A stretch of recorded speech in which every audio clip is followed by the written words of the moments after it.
Assalamualaikum warahmatullahi wabarakatuh. Berjumpa kembali dengan saya Momon di channel Momon Pajak. Oke, pada kesempatan kali ini kita coba akan membuat e-bukti potong atau e-bukti verifikasi PPh pasal 4 ayat 2 atau pasal 15 atau pasal 22 atau pasal 23. Jadi ini adalah gabungan beberapa pasal menjadi satu bukti potong ya. Baik, kita lanjut saja, tapi sebelumnya jangan lupa untuk subscribe di channel kami di bawah bagian kanan ya. Dan jangan lupa untuk share, komen, like kepada teman-teman yang lain di grup WhatsApp, Facebook, Instagram, Telegram, dan lain sebagainya.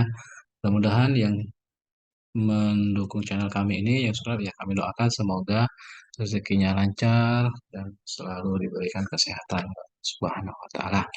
Baik, kita lanjut. Nah, bagaimana membuat bukti potong ini? Tentu saja ketika kita akan membuat bukti potong di DJP online ya kita login terlebih dahulu di DJP online Bapak Ibu sekalian. Kemudian kita login sebagaimana biasa, masukkan NIK atau NPWP, kemudian katakan di NIK ya, kalau NPWP ya, pada umumnya NPWP ya, ini untuk pajak digunakan oleh wajib pajak badan atau instansi pemerintah. Kemudian kata sandi, kemudian masuk kode keamanan. Kita login. Nah, selanjutnya kita pilih e-bupot dari menu lapor ya. Menu lapor tuh nanti akan langsung muncul tuh menu e-bupot. Tapi sebelumnya mungkin bagi yang belum muncul, nah itu harus dimunculkan dulu. Bagaimana munculkannya? Ya silahkan nanti bisa ditonton di video kami sebelumnya. Itu bagaimana munculkan menu e-bupot. Ini kalau sudah muncul ini, kita tinggal pilih saja e-bupot ya dari menu awal di dashboard ya. Ada lapor, kemudian pilih e-bupot. Kemudian sebelum kita masuk dalam pengisian, kita harus terlebih dahulu melakukan pengaturan. Pengaturan ini berkaitan dengan apa? Pengaturan ini berkaitan dengan pengisian yang akan menandatangani atau membuat bukti potong ini. Jadi di sini kita pilih pengaturan, kemudian penandatanganan.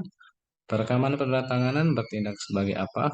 Sebagai wajib pajak, berkuasa, kalau kita sebagai wajib pajak, kita isi, kemudian identitasnya apa? NPWP atau NIK.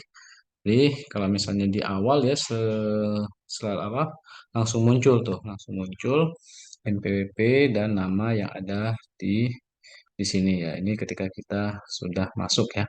Jadi kalau misalnya kita ingin menambahkan perekaman penandatanganan ya kita tinggal tambah saja. Ini sebagai kuasa, kemudian kita masukkan identitas kita dengan NPWP atau NIK, nanti dia akan melakukan verifikasi, muncul namanya atau NPWP-nya dan statusnya kita conteng aktif ya, simpan. Nah, nanti kalau misalnya sudah seperti ini, nanti di bagian bawah akan ada keterangan siapa yang melakukan penandatanganan di e-bupot unifikasi ini. Oke, sudah selesai kita isi pengaturan, kita lanjut ke menu berikutnya. Bagaimana membuat e-bupot ini?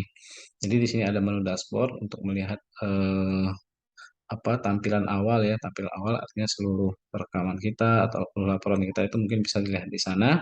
Kemudian di sini ada menu pajak penghasilan. Nah, di sini nanti kita akan membuat e-bupot unifikasi ini. Jadi e-bupot unifikasi ini adalah gabungan dari beberapa pasal ya. Pasal 4 ayat 2, pasal 15, pasal 22 dan pasal 23. Jadi di sini ada menu daftar dan menu rekam. Jadi kalau kita di awal ya kita pilih rekam dulu, rekam, kemudian nanti di awal sekali rekaman data bukti potong. Identitas wajib pajak yang dipotong atau dipungut. Jadi ini wajib pajak yang akan kita lakukan pemotongan atau pemungutan. Kita pilih tahun pajak, misalnya tahun 2022, kemudian masanya masa September sekarang ya. Kemudian kita pilih identitas yang akan kita masukkan, apakah menggunakan NPWP atau menggunakan NIK. Kalau menggunakan NPWP, kita klik saja NPWP, kemudian kita masukkan. Kemudian nanti secara otomatis data ini akan melakukan sinkronisasi dengan data NPWP. Apakah NPWP-nya valid atau tidak? Nanti kelihatan kalau misalnya NPWP-nya valid ya dia akan langsung muncul ya, langsung muncul namanya. Kemudian kalau misalnya NIK ya otomatis juga akan langsung muncul nama ya berdasarkan data sinkronisasi yang ada di DJP. Kemudian kita pilih berikutnya. Nah, di berikutnya inilah kita akan melakukan atau memasukkan jenis pajak yang akan dipotong atau dipungut. Jadi ini di sini pajak penghasilan yang dipotong atau dipungut. Nah, disinilah semua jenis pajak tadi ya, pasal 15, pasal 4 ayat 2, pasal 2223 itu akan kita pilih. Jadi kita pilih kode objek pajaknya. Di sini akan banyak sekali jenis pajaknya, ya tinggal kita sesuaikan dengan kebutuhan jenis PP yang kita potong atau pungut tersebut. Kemudian eh, apakah ada fasilitas ya, ada fasilitas dari transaksi tersebut, apakah misalnya ada SKB, ada PPh tanggung pemerintah, apakah ada surat keterangan PP nomor 23 atau fasilitas, fasilitas lainnya. Ini semua data ini juga langsung sinkron ya. Jadi kalau misalnya kita klik SKB, kemudian kita masukkan nomor SKB-nya, itu juga akan sinkronisasi dengan data yang ada di DJP. Nah, kalau misalnya tidak ada fasilitas apapun, ya kita pilih saja tanpa fasilitas, kemudian kita masukkan jumlahnya. Misalnya di sini ya jumlah transaksi kita itu berapa, kemudian otomatis nanti tarifnya itu akan langsung muncul ya sesuai dengan kode jenis pajak yang kita pilih ya. Ini udah otomatis, jadi Bapak Ibu bisa lihat nih, kalau tampilannya warnanya agak gelap-gelap itu dia otomatis berarti. Tapi kalau misalnya tampilannya agak putih, nah itu yang harus kita isi. Jadi kita isi misalnya nilainya berapa ya, kemudian tarifnya akan langsung muncul, dan juga PP yang akan dipotong atau dipungut itu juga akan langsung kelihatan nilainya. Kalau kita sudah isi ini, kita lanjut berikutnya. Nah, kemudian di sini kita harus melakukan memasukkan dokumen dasar pemotongan kita itu. Jadi setiap transaksi yang kita lakukan itu kan harus ada dasarnya tuh. Dasarnya ya bisa macam-macam, ada kwitansi misalnya, ada surat perjanjian, ada faktur, ada invoice dan lain sebagainya. Jadi kemudian kita tambahkan daftar dokumennya seperti apa, tambah ya, tambah dokumen. Kemudian nanti di sini setelah kita pilih tambah itu akan ada pilihan. Nah, tambahnya itu, pilihannya itu ya pertama nama dokumen. Jadi dasar kita melakukan pemotongan itu apa? Ini harus ya, wajib ya, harus ada bisa faktur pajak, invoice, pengumuman, surat perjanjian, bukti pembayaran atau akta perikatan.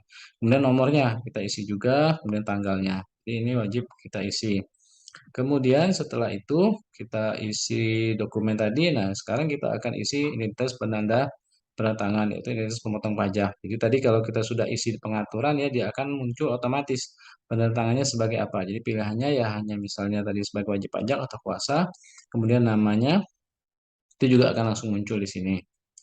Kemudian di sini kita ada pilihan apabila terdapat kesalahan dalam pembuatan bukti potong unifikasi yang menyebabkan kelebihan itu, maka pihak yang akan diajukan, maka akan diajukannya itu dalam bentuk pengembalian atau dalam bentuk pemindahan. Itu kita pilih saja. Kemudian kita pilih contreng menyatakan dengan ini bahwa bukti potong atau pemungutan unifikasi telah saya isi dengan benar dan telah saya tanda tangani secara elektronik. Kemudian kita pilih simpan. Oke, di sini ada keterangan sukses ya kalau udah berhasil simpan.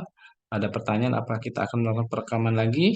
Kalau ya, kita lanjut nanti diulang lagi dari awal. Tapi kalau tidak ya kita pilih tidak. Jadi kita kalau misalnya kita pilih tidak, itu nanti kembali lagi ke dashboard awal, ke tampilan depan ya. Tampilan depan di sini ada sudah bukti potong yang telah kita buat nih tampilannya. Kalau tadi di awal tampilannya kosong, kalau misalnya kita sudah buat, dia nanti akan muncul tampilan kode pajaknya, kemudian nomor bukti potongnya ada, identitasnya ada, namanya ada, kemudian jumlah penghasilan brutonya berapa, jumlah PPh terutangnya berapa. Nah, status ini ada keterangan belum posting ya. Jadi ini baru bisa buat tapi belum dilakukan pemostingan untuk